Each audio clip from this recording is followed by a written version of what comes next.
Now, Autolite and its 60,000 dealers and service stations present Suspense.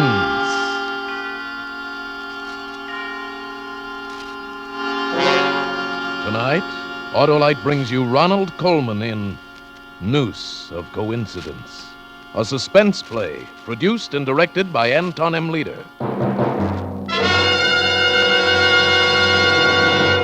If you're a fellow who won't put up with second best, what are you waiting for? Replace those old narrow gap spark plugs with wide gap Autolite resistor spark plugs and see the difference in your car. Your car will idle smoother, give you better power and performance on leaner gas mixtures, actually save gas. Autolite regular type spark plugs have long been standard factory equipment on many leading makes of cars and trucks. And now six of these leading makes of cars and trucks have switched to Autolite resistor-type spark plugs for factory installation on their new 1949 models. The new wide-gap Autolite resistor spark plugs are the spark plugs of today and the future. Remember, you're right with Autolite. And now, Autolite presents Ronald Coleman in a tale well calculated to keep you in suspense.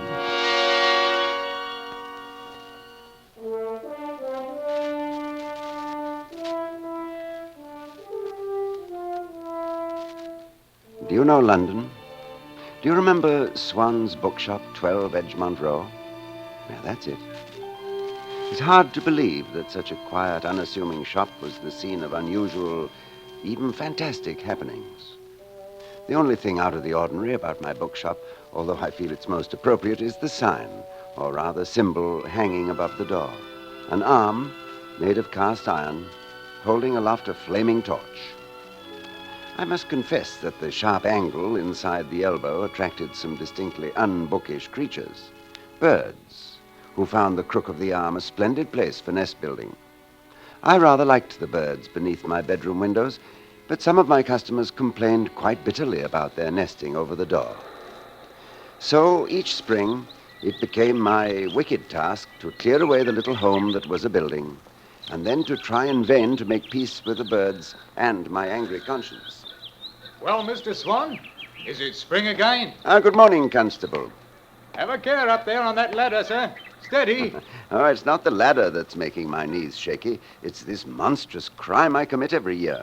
But if you didn't, Mr. Swan, how would the rest of us know it was spring, eh? Yes, a distinguished career. Christopher Swan, calendar to the neighborhood. I'm very honored, sir, be all of us. Thank you, Constable. Begging your pardon, Mr. Swan, but you have a customer in your shop? I do not. Yes, I saw him go in while I was halfway down the street. He walked right under the ladder, he did, with never a care. Brave man indeed. Thank you. Good morning. I'm sorry I didn't see you enter. I didn't hear the bell. May I help you? I don't need help. Your name is Christopher Swan? Yes. Good morning. My name is Christopher Swan.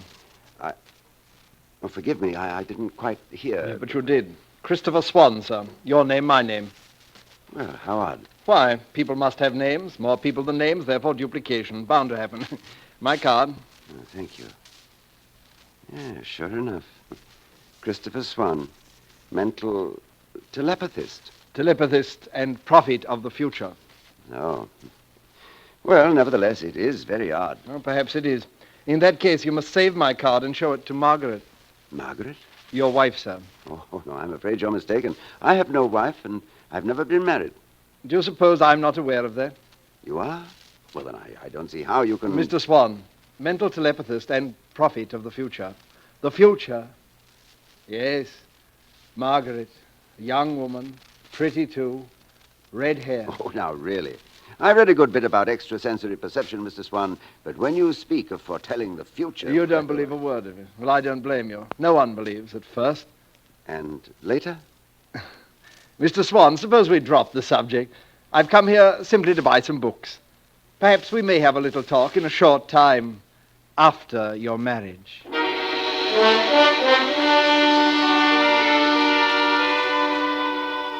Now, if a thing like that happened to you, you'd probably laugh at it as I did. But then if, only 5 days later, you met a red-haired girl named Margaret, and she was pretty, and the fresh perfume of spring began to engage in mortal combat with the bachelor in you, then you might begin to believe that all nature conspired to fulfill the prophecy of Christopher Swan. Of course I want to marry you, but we know so little about each other. Well, I think that's excellent, Margaret. It'll be an adventure, finding out. Oh, you'll be disappointed in me. There's nothing to find out. I don't intend to try. I expect to be content with you as you are. Well, Margaret? Oh, I wish you hadn't told me about all that money you inherited. I'd like you to believe that I'm marrying you for yourself. Chris, will you be happy with me? Will you be content? Happy with Margaret?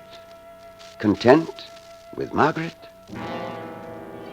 Why, less than 3 months later, anyone within earshot could have told the answer to that. Christopher! Yes, Margaret, I'm coming. Christopher, this back room is a sight. Yes, Margaret. If only you'd do some tidying about here instead of going on as you do. Talk with the customers, day in, day out. And what do you talk about? Books. Nothing but musty old books. Oh, but that's my business, my dear. Well, more's the pity. Why, any man with 50,000 good English pounds in Barclays Bank insists upon running an out-of-the-way little bookshop instead of going out into the world and making something of himself. Margaret, please, there are people in the shop. People? Loafers. Now, see here, Margaret. Don't you dare lose that nasty temper with me. I know you're sorry you married me, but you made a bargain. You might just as well be resigned. Till death do us part, the minister said. Till death do us part.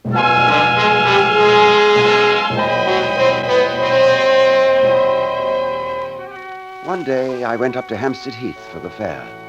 Oh, not so much to see the fair as to get away from Margaret. I watched the children on the carousels, and the Pearlies from Lambeth Road, and the girls in white smocks selling jellied apples. And then, suddenly, there he was, again. Well, sink me. It's my friend, the doubter. How do you do, Mr. Swan? Quite well, thank you. My question, Mr. Swan, was purely rhetorical. I'm thoroughly aware that you are not doing well at all. Wrong again, Mr. Swan. Now, how can you say again? You did marry a red-haired woman named Margaret, didn't you? You really believe in your powers. Candidly, I don't.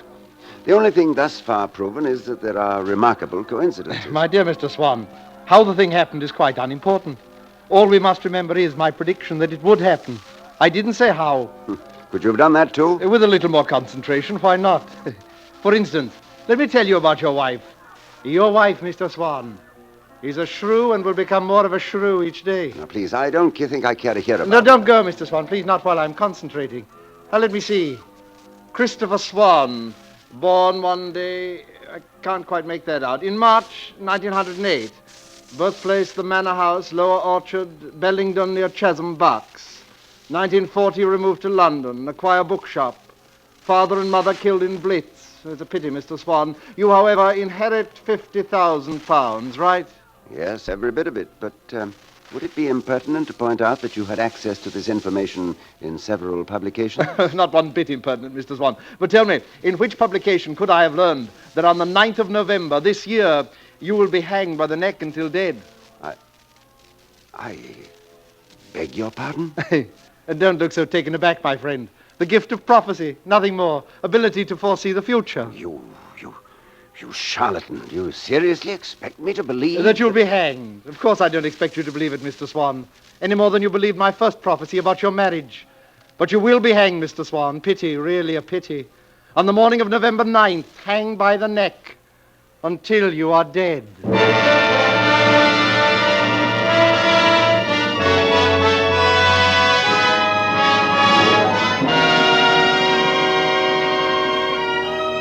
For Suspense, Autolite is bringing you Ronald Coleman in radio's outstanding theater of thrills, Suspense. Hey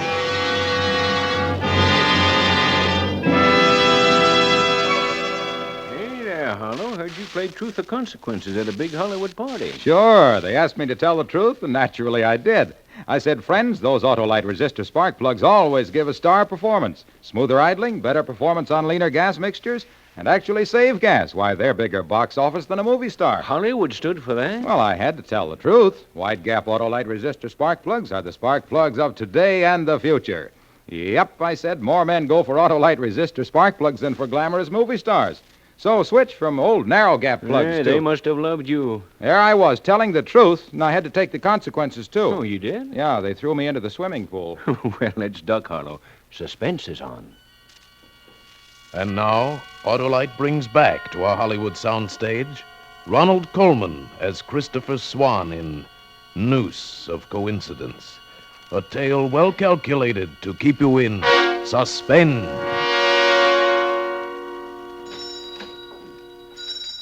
Good morning, Mr. Swan. And a good morning to you, Constable. Well, I hope it's better than the night I had. Oh, fair horrible, that's what it was. Oh, Mr. Swan, do you have any books that talk about spirits? Oh, yes, there are some very fine ones.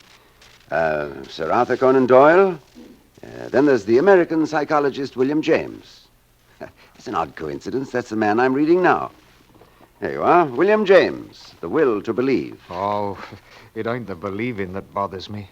It's the will to leave it in the bottle. The bottle? Spirits, Mr. Swan. Ooh, last night. Oh, I beg your pardon, Constable. You know, my mind is so set upon a certain... Well, let's see now. Spirits, spirituous, here we are. Spiritus frumenti. Christopher! Oh, heavens. When will you ever clean this filthy back room? I'll be there in half a moment, Margaret. Not in half a moment now. Oh, she does have a voice that carries, don't she, Mr. Swan? Yes, now, suppose you just browse along that shelf, Constable, and help yourself to whatever you like. Look at this place. Look at it. Nothing but old books. Dickens, Thackeray, Victor Hugo. Filthy nonsense. Filthy nonsense. Now, these are rare editions, Margaret. Please don't handle them like that. I'll handle them as they deserve. I'll tear them or burn them or fling them about. No, Margaret. Margaret! How dare you? It happens that I love this shop and the things in it. You'd like to die here. What? You said so in your sleep last night. I wish I were dead. That's what I heard you say. I don't know what's come over you, Christopher. Moody all the time. Sulking, sulking, sulking. Pity you feel so sorry for yourself. Margaret, please. Constable Smithers can hear every word. Let him. Let everybody hear. I've nothing to hide. I never dream about suicide. I made a mistake when I married you, but I'm trying to make the best of it. Pity you can't do the same. Pity you feel there's only one way out. Yes, a pity. Pity. Pity. The quiet was gone. The gentle, thoughtful quiet. A bookshop should be a peaceful place. I didn't remember dreaming about suicide, but I suppose I had such dreams. A man wants peace, even if it's only the peace of the grave. Oh, good morning. Good morning. I wonder if you have St. Maur by D.H. Lawrence, I believe published by Heinemann. Yes, Heinemann does publish Lawrence, but I'm afraid we don't have... if you'll just step over here. There's been quite a demand for Lawrence lately, and with books in short supply... I know. Let me see. St. Maur. There's one copy of Sons and Lovers, one Gypsy. No, I'm afraid we're out. May I order it for you? No, I really prefer to look for it. It's a good excuse to go tramping about, prowling through bookshops. Do you like bookshops? Oh, yes. Oh, I'm glad. Why? Oh, nothing. I simply glad.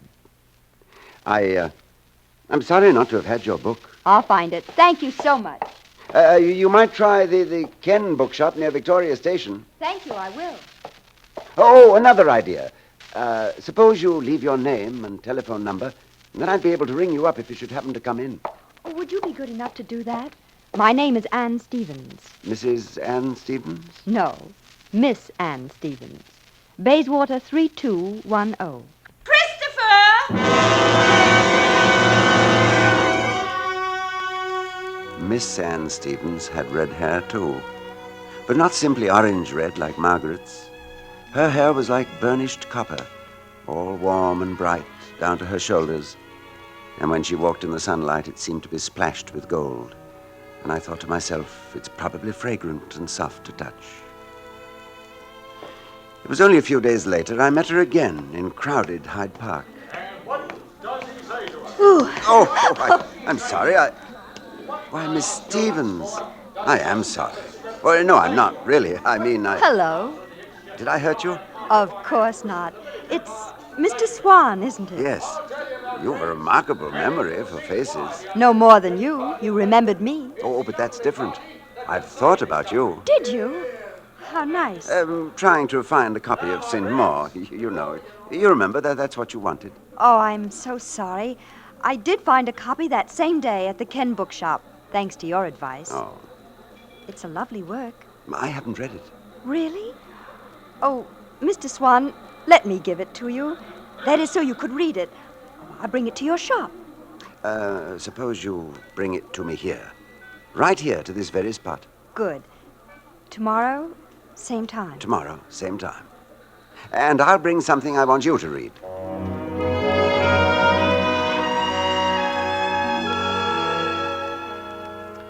There were many tomorrows, but never enough of them. We talked and walked and spent wonderful hours together. And so many of them were utterly silent because it wasn't necessary to talk. Because when you know someone deeply in your heart, and a red-haired woman, so that charlatan with my name could look into the future. But there were two red-haired women, and I'd met the wrong one first. He came to the shop again, late in the autumn. Well, good morning, Mr. Swan. Still alive, I see. Still alive? Yes, naturally. Until November 9th. That was my prediction, Mr. Swan. Pity, pity. What is it you want of me, please? Why do you try to impress me? I don't believe a word you say. You must know that. The prophet who gazes into the future, Mr. Swan, knows many things. Bitter things. And he knows more than anything else how we struggle against that which is ordained and which we cannot change. Ah, rot. If you say so. Have you a bit of paper, please? Just a bit of paper, whatever's about. What do you mean, to write on? To wrap something? No, to write a curious phrase that's been running through my mind. Oh, there, that tablet, that will do. Thank you, Mr. Swan. Yeah. Here. I'm writing down a bit from a book. You're a bookman. Perhaps you can tell me what book it's from. Wasn't like a man at all to her. There we are. Just read it aloud, please. She could not believe it was actually happening. When she was dancing in the afternoon at Claridge's, or in the evening at the Carlton, sliding about with some suave young man who wasn't like a man at all to her. Well, Mr. Swan? I recognize it. What about it? It's from a novel by D.H. Lawrence, a novel called St. Maur.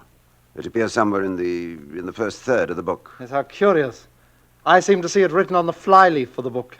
Hey, said, wait, now I seem to see something beneath it. Oh, this is absurd. In the same feminine hand, a delightful hand, the words, "You see, I love you, Anne." Is that correct, Mr. Swan? Get out of here. That book seems to be under the papers in the left-hand bottom drawer of your desk. Mr. Swan, how can you be so indiscreet? Oh, get out. Suppose Margaret should find it. Trouble, Mr. Swan, trouble.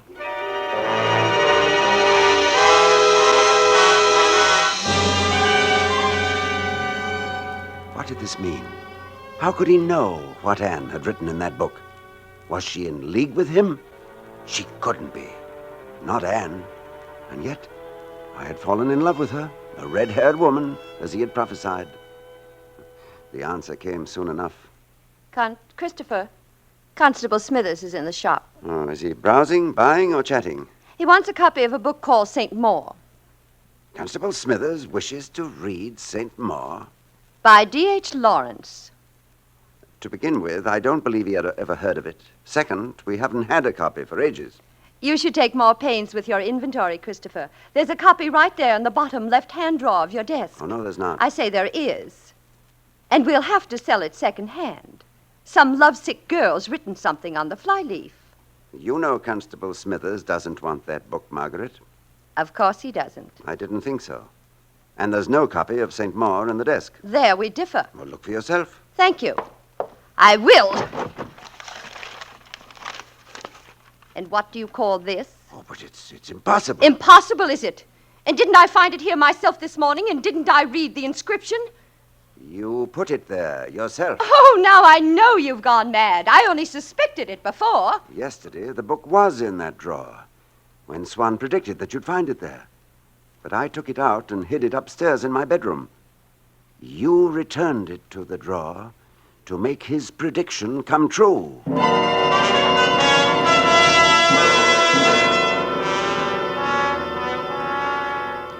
I didn't sleep well that night. It was the night of November the 8th. Many things had become clear. Margaret knew this fellow Swan, had known him before I met her. Between them, they had arranged his prophecies, the marriage, then the business of the book. This duplicity, this plot against me, was relieved only by one thing. Anne was not in league with Swan, and she did love me. I remember thinking, as I drifted into sleep, that if I could survive the next 24 hours, I would be safe and could free myself for Anne. When I awoke, I found my hands tied to a bedpost with a silk scarf, and Margaret standing at the window that's above the entrance to the shop. Mr. Swan stood on a chair at the clothes cupboard. He was twisting a large hook into the top of the door frame. Good morning, my boy. It's the 9th of November.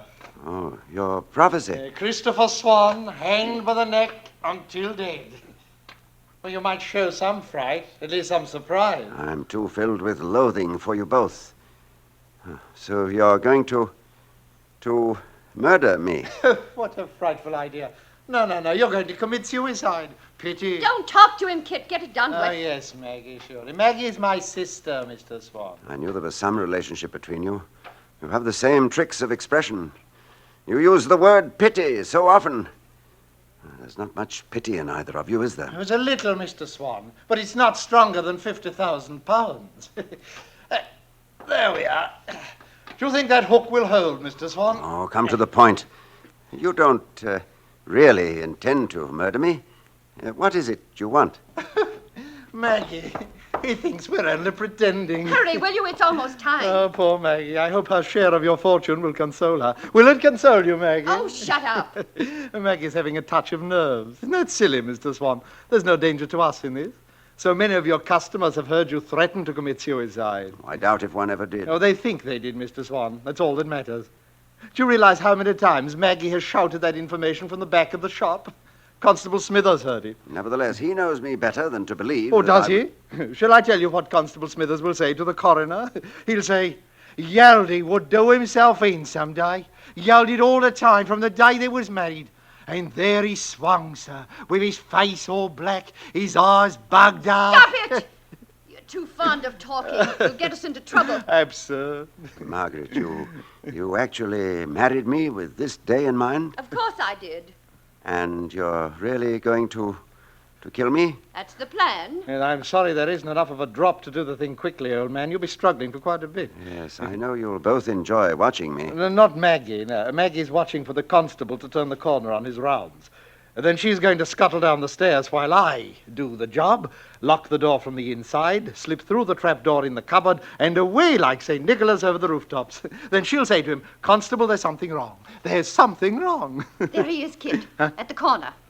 Oh, he stopped to talk. Well, are you ready, Mr. Swan? Because here you go. Oh, don't come at me with that noose. I can still kick. I can shout. Oh, the walls are thick, my friend. That's why you bought this house. They were built to endure. I told you to chloroform him. Ah, don't be stupid. Chloroform leaves traces. You wanted him conscious, so he could know how clever you are, always acting. You and your silly November 9th. Oh, will you stop yammering? The constable must be halfway down the street. He's still at the corner. You better wait. Better wait till he comes this way, Margaret. They'll say you had time to do it if he finds me cold. Oh, thank you, Christopher. That's excellent advice. He's not really pleased, Margaret. Look at him. He wants you to be caught. Christopher, I'm disappointed. What childish tactics. Is it, Swan? Is it? Look at him, Margaret. That struck home. It struck home. And I think I'll have to close your mouth, my friend. Not while I can kick. Maggie, throw yourself across his legs. Don't give in, Margaret. Remember, you face the constable. He gets away over the rooftop. Maggie, are you in a trance? Throw yourself across his legs. No. Maggie, I can't get at him. I don't care. I don't like it. It's too late to think about that. Where's the constable? If you won't help me here, get back to that window. No, he's right. Bravo, Margaret. I'm the one who has to go down to Smithers and establish an alibi. Yes. I'm the one who'll have to answer all their questions. That's right. And where will you be? Where will you be? Safe. Who knows about you? Yes, and when they hang you for murdering me, he'll inherit the loot. He'll get it all. Oh, close your trap. No. I haven't any protection. You hold all the cards. Of course he does. Maggie, you're going to ruin everything. Don't you trust your own flesh and blood? No. Get back to your post. Let go of me. Back to the window. I'll kill you both. That's it, Go. Margaret. Fight him. Push Fight me. him. Don't push me. I can push too. I can push. Oh. Oh, Kit. Kit. Oh.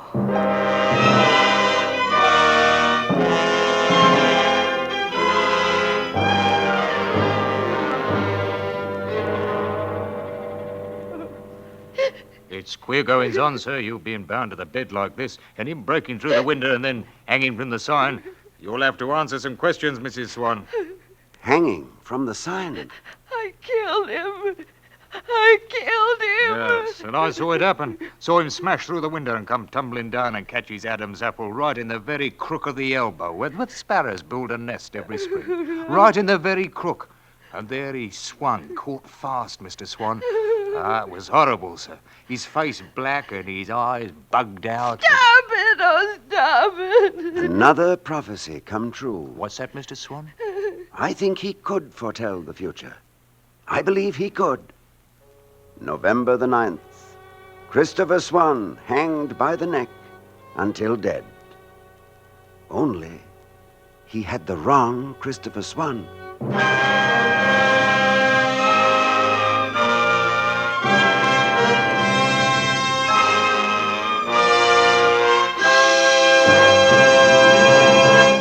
Thank you, Ronald Coleman, for a splendid performance. Oh, Mr. Coleman, would you listen to a sound effect with us for a moment? Oh, why, certainly, Mr. Wilcox. Okay, boys.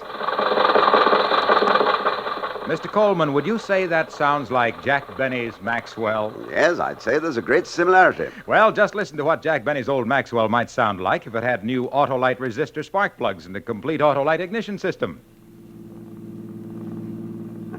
Mr. Wilcox, if I had a set of those Autolite spark plugs around the house, sooner or later Benny would borrow them.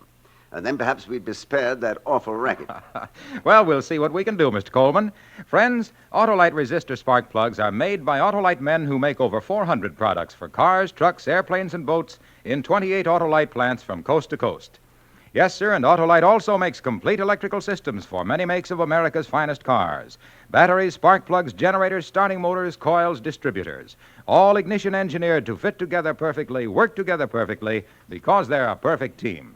So, folks, don't accept electrical parts that are supposed to be as good. Ask for and insist on Autolite original factory parts at your neighborhood service station, car dealer, garage, or repair shop. Remember, you're always right with Autolite.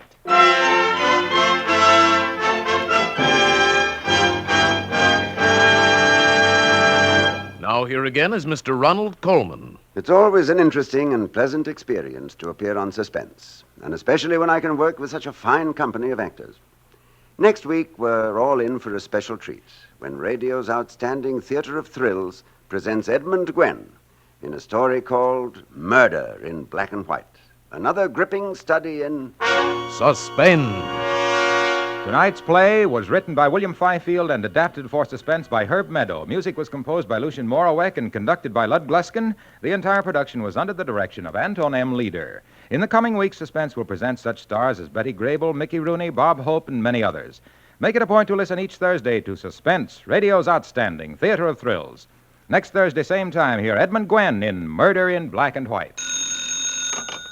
You can buy Autolite resistor spark plugs, Autolite stay-full batteries, Autolite electrical parts at your neighborhood Autolite dealers. Switch to Autolite. Good night. Here's great news. Suspense on television may be seen in many parts of the country every Tuesday night. This is CBS, the Columbia Broadcasting System.